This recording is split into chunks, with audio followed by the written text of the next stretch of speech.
गेटआबो जाहांबाय ओमफ्राय नै ब्रेक डेन्सआथ' जाबायानो खोमा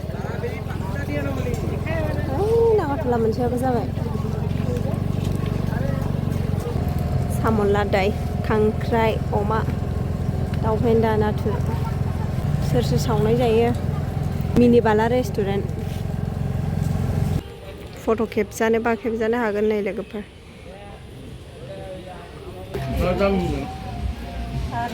हाजारसेनि हरगोन होनदों ओमफ्राय आं 700 होबाय ओमफ्राय हरनो बावा सिङाव माबा दङ स्टिल दं गुसु जाथोंसै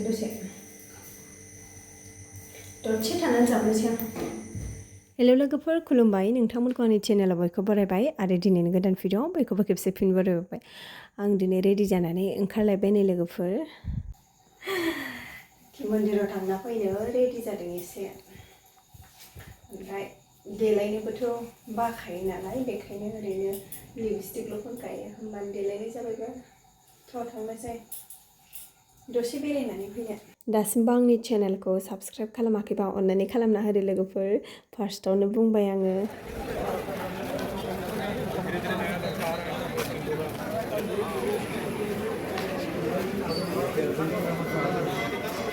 मोनफैबाय नै लोगोफोर सिङाव नायनो हागोन नै नोंथांमोना ओरैबायदि मानसि जाखायो ओमफ्राय मन्दिराबो जोंनिया एबार जाफुंबाय नालाय बिजनिनि लोखि मन्दिरा एबार लुफुंजोबनो हाबाय आरो दाखालि बावै बेखेवदोंमोन ओमफ्राय आंहा गैया फैनाय जायासै नायनो हागोन ना मन्दिरा ओरैबायदि मोजां जाखाबाय आरो दा बेखायनो बे मन्दिरनि थाखायबो मानसिफ्रा भिर जादों नामाथाय जि भिर दानिफ्रायनो नायै ओरैजायबो बिराद मानसि दङ प्रसाद रानगासिनो दङ ओमफ्राय नै ओरै कीर्तन गायदों खोमा ओमफ्राय बेनिबो मानसि जमा जानानै दङ ओमफ्राय नै मन्दिरनि मोखाङाव नायनो हागोन नोंथांमोना ओरैबायदि जमाखा बाब्रे बाब्रे बाब्रे थुबुरखार ओमफ्राय दासिम फुजायानो जागायनायनिफ्राय सानथामसोल' जादों बे सानथामावनो ओरैबायदि मानसिखा ओमफ्राय नै पेन्डेल माखायानो जाजोबाखै दासिमबो बिराद बुरजा बानायबावनांगौ दं आरो दासो फैखांजोबदों दखानिफ्रानो ओमफ्राय मानसिफ्रा दानिफ्रायनो सुरु मन्दिरनि बेक साइडथिंबो देखायनोसै आङो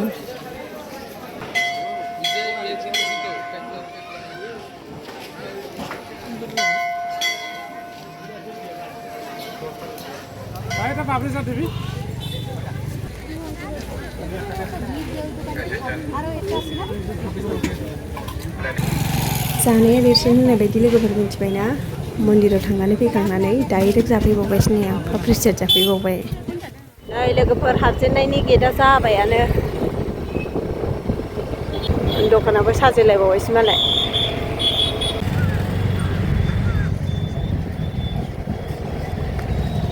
न' एन्ट्रि जाबायानो बेजों ओमफ्राय नै जायजों हाबदोंमोन बेजों फैफिनबावनांबाय मानसिफ्रा रेडि खालामजोब्बाय नै गारि पार्किं जायगा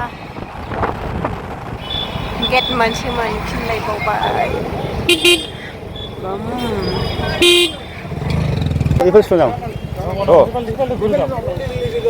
नै बिथांमोननि थाखाय हाबनो मोनफाबाय गारि गिदिरफोरनि थाखाय हाबनो मोनफाबाय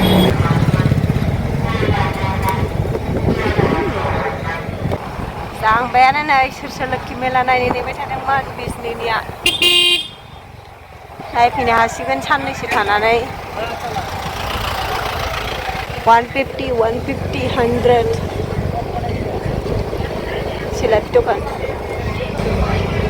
दानो मानसिखा माथो ओहो हाबा नागारट'लाया बानायगासिनो नायलाय दानो कास्ट'मारबो जाखाबाय लोगोफोर बाब्रे मानसियानो मानसिखा माथो एक्सप'आबो जाबायानो हनै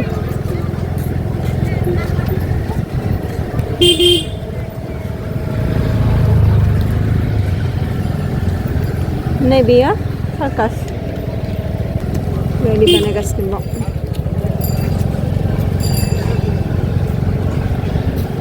सार्कास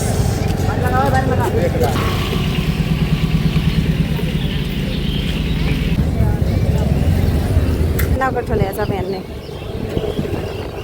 गाखोबायानो नामा बानायगासिनोसै ना कुर्ताफ्रा नै गेटआबो जाहांबाय ओमफ्राय नै ब्रेक डेन्सआथ' जाबायानो खोमा नागारट'ला मोनसेयाबो जाबाय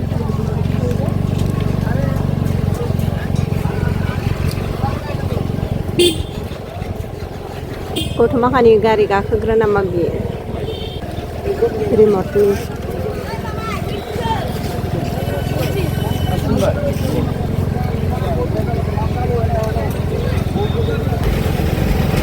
माल माथाया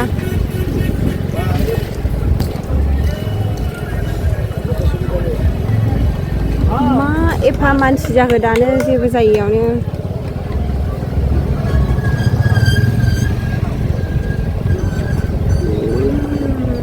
ट्रेड एक्सप'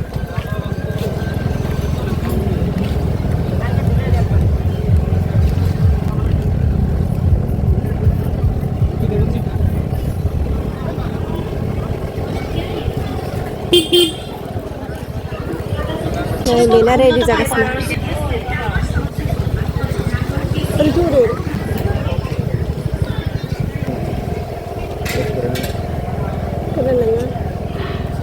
सिगांबो दंखायोमोन ना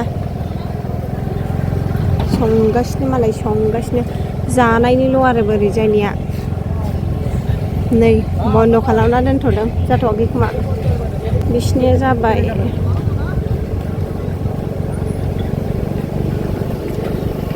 गोदोसो बिदियाव गथ' आखि जालाबायोमोन जों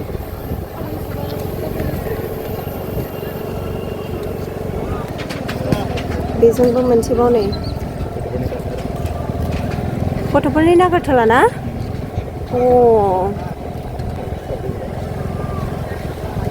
लाइट होबायानो माथो गोजौआव मोनायाव मोजां नुसिगोन लाइट होजोब्बाय नै बेजोंबो मोनसे दंबावो गाखोग्राफ्रा ब्रेक डेन्स दं नै नागारट'ला दङ थरा दङ बै थरामोन ना गिदिरनिसो नै ट्रेन खारग्राया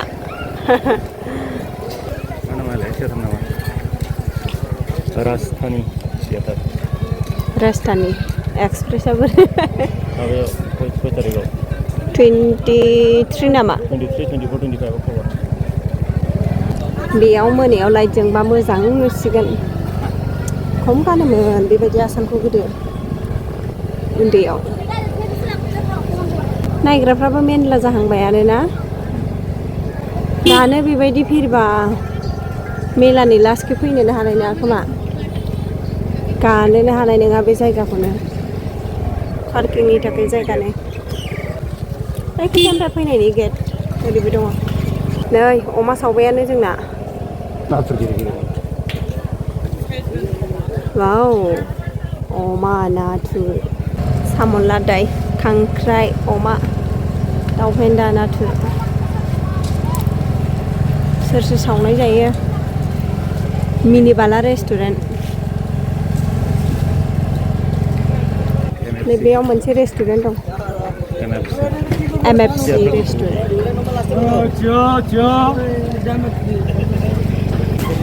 हा अके फिथा दखान दाख्लै नुलांदोंना बे फिथा दखानफोरखौ बर'फोरनि फिथा दखान रेडि जाबाय गाइसमोन फैनो हासिगोन नोंथांमोनाबो जाबायानो नै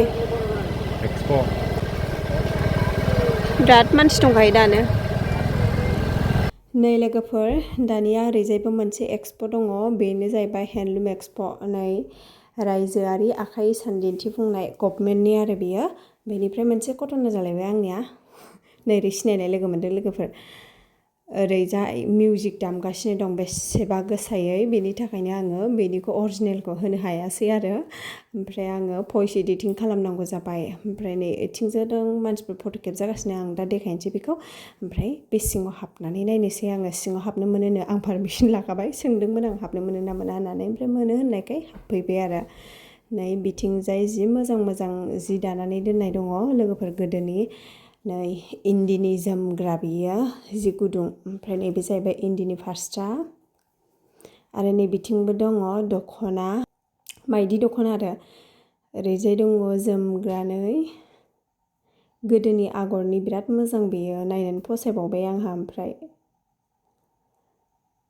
नैबे फारसेयावबो दङ फास्रा, बेबो जोमग्रा गुफुर कालारनि, मोजां नुदों बेखौबो। बेनिफ्राय नै बिथिंबो दङ जोमग्रा गोजा लोगोफोर बांसिनानो, बेबो मोजांनो गोदोनि आगर खोमा। ओमफ्राय नै ओरै दङ इसानसालि, गामसा सोंनानै दोननाय दंखायो, सोरबा दानोबा दानानै फट' खेबनो हालायगोन। बेनिफ्राय नै इथिंबो फट' खेबनो थाखाय मोजांनो, फट' खेबग्राफोरनि थाखाय बेयाव जिरायनानै मुस्रा सानायनि फट' खेबनो हागोन आरो। ओमफ्राय नै ओरै जोमग्रा गांसे दंबावो, बेबो मोजांथार, बिराद फसायबावबाय आं बेखौबो। बेयाव लिरनाय दंखाजोबो, नेम अफ प्रडाक्ट मा जि गासिबो दङ। आगरनि नामफोराबो बेयावनो होखानाय दंजोबो लोगोफोर।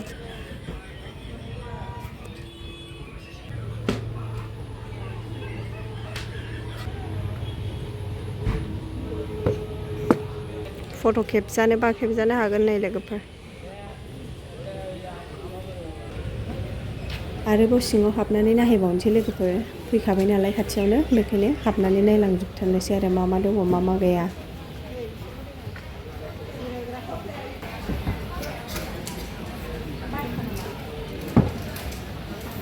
बाथा गिलिर नामा?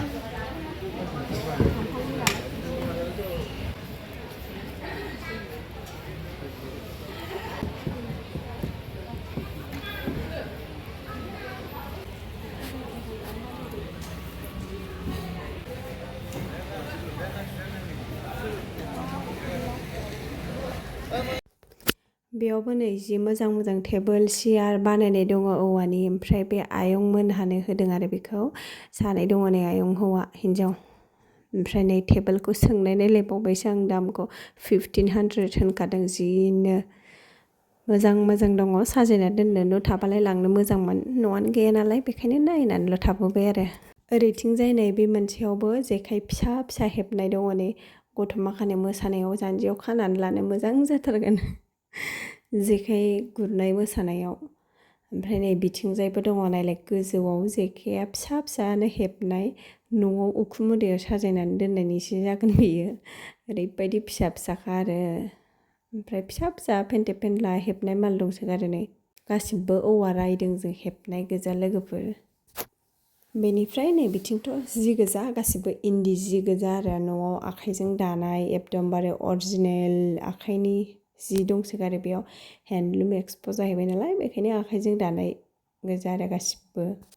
बे फारसेथिंबो दङ नै औवाजों हेबनाया। ओमफ्राय नैबे जिरायग्राखौ फसायबावबाय आङो बिरादनो। ओमफ्राय सिङाव हाबनानै नायहैबावबाय आङो, हाबग्रानो फ्लाक्सखौसो फसायखायो नै, फ्लाक्स बेयो दै बथल आरो। ओमफ्राय जि मोजां मोनबावबायसो आङो, दामाबो एकदमबारे जि बुरजा बुरजा होनखायो। मोजां मोजां हेबनाय दङ नै बेयावबो, आराम आराम दंथारो फिसा फिसानो।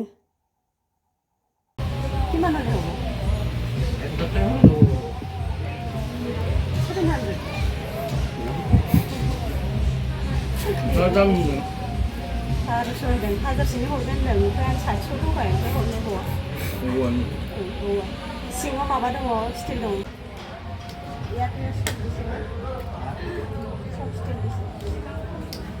मोनसे लाबाय नै लोगोफोर, फसायबाथाय थानो हाखाया नालाय, नांथारगौ, बेखायनो आङो लाबाय बेखौ। स्टिल गोनांखौ लायासै, बेयो स्टिल गैया आरो सिङाव, दामाबो एसे खम। बेखौथ' 1000 नङाबा हरखाया नालाय, बेखौ लाबाय आङो 250नि। ओमफ्राय नै बेनिनो आरो बेबो, दखाना मोननै, सासे मालिकनिनो। बेयाव फट' खेबजानानैसो थांबावनोसै आङो।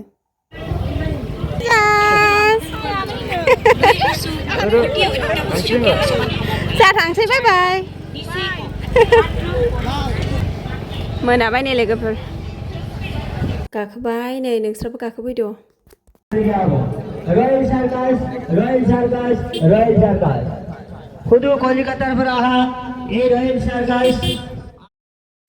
मेला गिदिंनानै फैखांनानै केक बानायफैबावबायसो नै लोगोफोर, केक अर्डार दं गाबोननि मोनसे।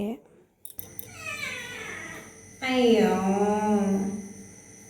ओंखाम जाखांनानै मानो गाबफैबावखो?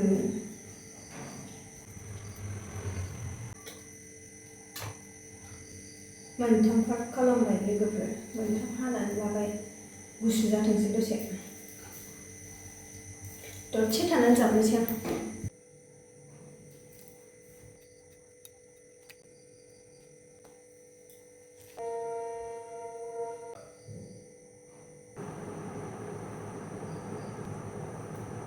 दसे फ्रिजआव दोननानैसो बानायनोसै आं बानायनोसै लोगोफोर दायो